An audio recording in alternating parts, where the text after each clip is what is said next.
અમેરિકાની ધરતી પર અચાનક હજારો ગુજરાતીઓ એક જ છત નીચે ભેગા થાય અને હવામાં માત્ર તાળીઓનો ગડગડાટ અને ગરબાના થનગનાટ ગુંજી ઉઠે. શું વિદેશમાં જઈને કરોડો રૂપિયા કમાયા પછી પણ આપણી માટીની સુગંધ અને સંસ્કૃતિ આપણને એકબીજા સાથે જોડી રાખશે? ઓર્લેન્ડોના આ ભવ્ય અને ઐતિહાસિક મહાસંમેલન પાછળનું અદ્ભુત સસ્પેન્સ અને પ્રવૃત્તિઓનું આખું આયોજન જાણીને તમે ચોક્કસ ગર્વથી સ્તબ્ધ થઈ જશો, જે આપણી ગુજરાતી એકતાની તાકાત બતાવે છે. અત્યારે અમેરિકાની ધરતી પરથી દરેક ગુજરાતીનું કાળજું હરખાઈ જાય તેવા બહુ જ મોટા અને ગૌરવશાળી સમાચાર સામે આવ્યા છે, જેણે સમગ્ર વિશ્વમાં વસતા ગુજરાતીઓમાં દેશભક્તિ અને સંસ્કૃતિનો નવો કરંટ દોડાવી દીધો છે. અમેરિકાના ફ્લોરિડા રાજ્યમાં આવેલા પ્રખ્યાત ઓર્લેન્ડો શહેરમાં એક બહુ જ મોટું અને ઐતિહાસિક યુનાઇટેડ ગુજરાતી કન્વેન્શન 2026નું ભવ્ય આયોજન કરવામાં આવ્યું હતું. આ અદ્ભુત અને વિશાળ મહાસંમેલનનું આયોજન federation of Gujarati associations of USA એટલે કે ફોગાસે યુએસએ દ્વારા બહુ જ મોટા પાયે કરવામાં આવ્યું. આ ભવ્ય કાર્યક્રમ માટે ઓર્લેન્ડોની પ્રખ્યાત હોટલ રેનેસન્સ ઓર્લેન્ડો એટ સી વર્લ્ડની પસંદગી કરવામાં આવી. આ આખું સંમેલન 22મી મે થી શરૂ થઈને 25મી મે 2026 સુધી એટલે કે પ્રખ્યાત મેમોરિયલ ડે વીકેન્ડ દરમિયાન યોજવામાં આવ્યું. દોસ્તો, તમને જણાવી દઈએ કે અમેરિકાના ઇતિહાસમાં આ બીજી વખતનું યુનાઇટેડ ગુજરાતી કન્વેન્શન છે, કારણ કે આ પહેલા આવું જ પ્રથમ સફળ સંમેલન વર્ષ 2024માં ટેક્સાસના ડલાસ શહેરમાં યોજાયું હતું. આ ભવ્ય કન્વેન્શનનો મુખ્ય ઉદ્દેશ્ય અમેરિકામાં વસતા તમામ ગુજરાતીઓને એક જ મંચ પર લાવીને વન યુનાઇટેડ વોઇસ એટલે કે ગુજરાતીઓનો એક મજબૂત અવાજ બનાવવાનો છે.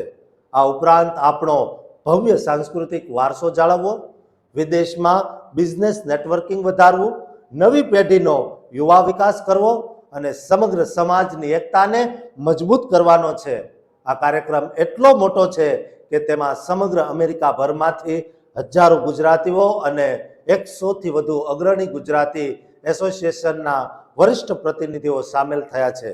કન્વેન્શનમાં પ્રવેશ માટે ફૂલ ઇવેન્ટ પાસની કિંમત $200 રાખવામાં આવી હતી, જે પ્રથમ 2000 લોકો માટે અર્લી બર્ડ ઓફર હતી, જ્યારે સિંગલ ડે પાસની કિંમત $100 રખાઈ હતી, જે સંપૂર્ણપણે નોન રિફંડેબલ હતી. આ 4 દિવસીય કન્વેન્શનની મુખ્ય હાઇલાઇટ્સ અને સાંસ્કૃતિક પ્રવૃત્તિઓની વાત કરીએ તો આમાં પરંપરાગત ગરબાની રમઝટ એટલે કે ગુજરાતનું ઘરેણું એવા લોક સંગીત અને બોલિવૂડના પ્રખ્યાત કલાકારો જેવા કે કાવ્યા લીમાએ, સચિન લીમાએ અને જતીન પંડિતના લાઈવ મ્યુઝિકલ કોન્સર્ટનું ભવ્ય આયોજન કરાયું. આ સિવાય રંગારંગ ફેશન શો અને જાણીતા કવિ રઈશ મણિયાર દ્વારા સ્ટેન્ડઅપ કોમેડી સાથે ગુજરાતી જલસાનું સનસનાટીભર્યું આયોજન કરવામાં આવ્યું. બિઝનેસ ક્ષેત્રે ગુજરાતીઓને પ્રોત્સાહન આપવા માટે શાર્ક ટેન્કની શૈલી પર ગુજ્જુ કેપિટલ ટેન્ક મોટું ટ્રેડ શો, બિઝનેસ સમિટ યોજાઈ. યુવા પેઢી અને બાળકો માટે youth leadership programme, kids talent showcase, robotics, chess અને મેજિક શો સહિતના અનેક ફેમિલી એક્ટિવિટી રાખવામાં આવી. સામાજિક સ્તરે મેટ્રિમોનિયલ મીટ્સ એટલે કે લગ્ન ઉત્સુક યુવક યુવતીઓનું સંમેલન, વડીલો માટે senior sessions, woman empowerment, yoga અને વેલનેસ, હેરિટેજ કોમ્પિટિશન અને આર્ટ એન્ડ રંગોલી સ્પર્ધાનું સુંદર આયોજન કરાયું હતું. આ સિવાય વિશેષ આકર્ષણ તરીકે ગોલ્ફ ટુર્નામેન્ટ, પ્રેરણાદાયી સ્પીચ અને લીડરશિપ સમિટ પણ રાખવામાં આવી હતી. દિવસવાર આઉટલાઇન મુજબ 22 મે શુક્રવારે બપોરે 12 વાગ્યાથી રજીસ્ટ્રેશન અને ભવ્ય ઓપનિંગ સાથે ગોલ્ફ અને કાવ્યા લીમાયના કોન્સર્ટ સાથે ગુજરાતીઓના ફેવરેટ એવા ગરબા નાઇટ યોજાઈ હતી. જ્યારે 23 અને 24 મે શનિવાર અને રવિવારના મુખ્ય દિવસોમાં બિઝનેસ, યુથ અને સાંસ્કૃતિક પ્રવૃત્તિઓના મલ્ટિપલ સેશન્સ ચાલ્યા હતા અને અંતે 25મી મે સોમવારે ક્લોઝિંગ ડે પર એવોર્ડ સેરેમની સાથે ગુજરાતીઓના આ મહાકુંભનું સમાપન થયું હતું.